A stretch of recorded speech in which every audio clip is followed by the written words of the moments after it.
Afternoon, Walker Valley, and welcome to another episode of The Spill. My name is Danica Dones. And I'm Riley Browans.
The United Nations announced Saturday that the necessary 50 countries have ratified a UN treaty to ban nuclear weapons, triggering its entry into force in 90 days, a move hailed by anti-nuclear activists, but strongly opposed by the United States, Russia, and Japan, who is the only known nations to have nuclear weapons used against it.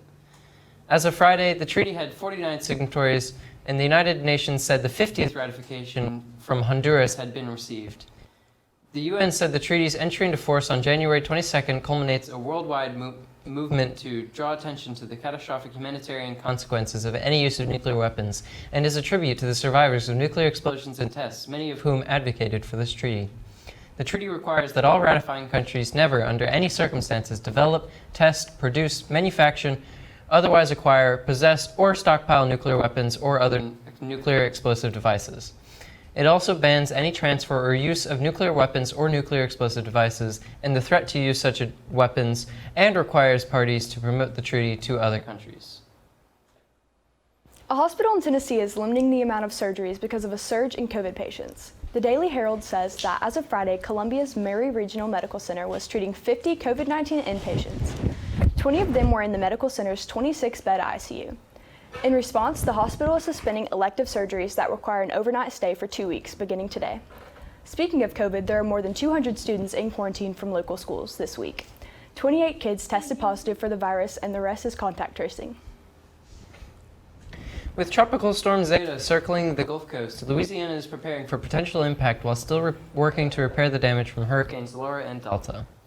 We must roll up our sleeves like we always do and prepare for a potential impact to Louisiana, said Governor John Bell Edwards.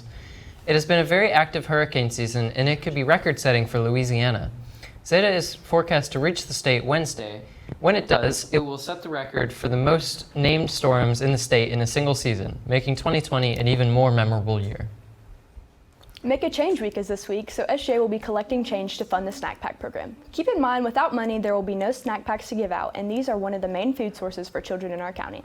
Also, this Wednesday, make sure to wear pink to show your support for Breast Cancer Awareness Week. And now for Weather's Weather with Sam Weathers.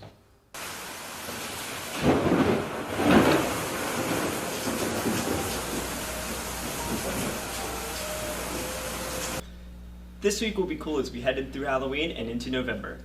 Today is going to be cloudy with a high of 73 and a low of 57. Thursday, you're going to see periods of rain with highs in the mid-70s and lows in the 50s. On Halloween, you'll see a full moon with highs in the mid-60s and lows in the mid-40s, so you may want to bring a jacket if you're going to be outside that night. That's all for Weather's Weather. I'm Sam Weathers, and now back to the hosts in the studio. We don't often pay a lot of attention to what makes us who we are. If we are, being honest, we usually live our lives going from assignment to assignment without taking time to reflect on how we got to where we are.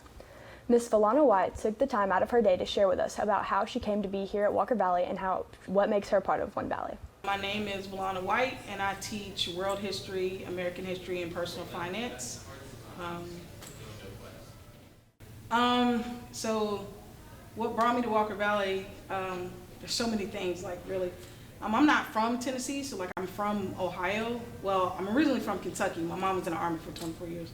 And then so I graduated high school, came down here, started working as loss prevention at Marshall's, and it's kind of a difficult situation to be in, you know, like once I first got out of college. So I got tired of being beat up basically and trying to catch shoplifters. And so I went into education and I did my student teaching here. And Mr. Akiana gave me an opportunity a couple of years later, and I just fell in love with the students and the faculty and everyone here, you know? So, what makes me me? Oh, wow. I'm a culmination of many things. Like I said, my mom was in the Army for 24 years, so I had an opportunity to live all over the United States, be around many different people. I'm a person that loves people. I want to make changes in individuals' lives. I want to help other people grow and find their success and their own greatness. So with all the things I've been through with my life, I want to make an impact and make change. So what makes me me is other people. I like to see change. I like to help. I like to be a benefit, you know, to other people. So my family, I have 5 kids. My oldest is 21. And then I have a 13-year-old, a 5-year-old, and 4-year-old twins. I've been married to my husband about 6 years now. So, you know, it's a little big, a little hectic at times, you know. It's a little crazy, but I love it. You know, I'm so happy to be here, and I'm so glad to be a part of One Valley.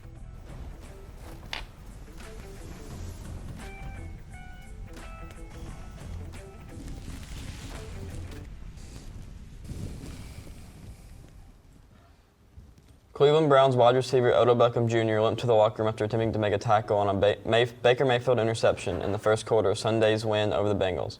It is believed that Beckham suffered a major knee injury. A Monday morning MRI will determine the severity. Beckham was the intended receiver on Mayfield's first attempt of the day. He had not gotten his head around when Darius Phillips picked off the throw. It appeared that Beckham leapt into the air to avoid running into fullback Andy Yanovich when he landed wrong and hurt his knee. The Browns were just left with 3 receivers: Jarvis Landry, Donovan Peoples-Jones, and Rashard Higgins. The Browns ended up winning the game 37-34, but lost their biggest receiving threat in the process.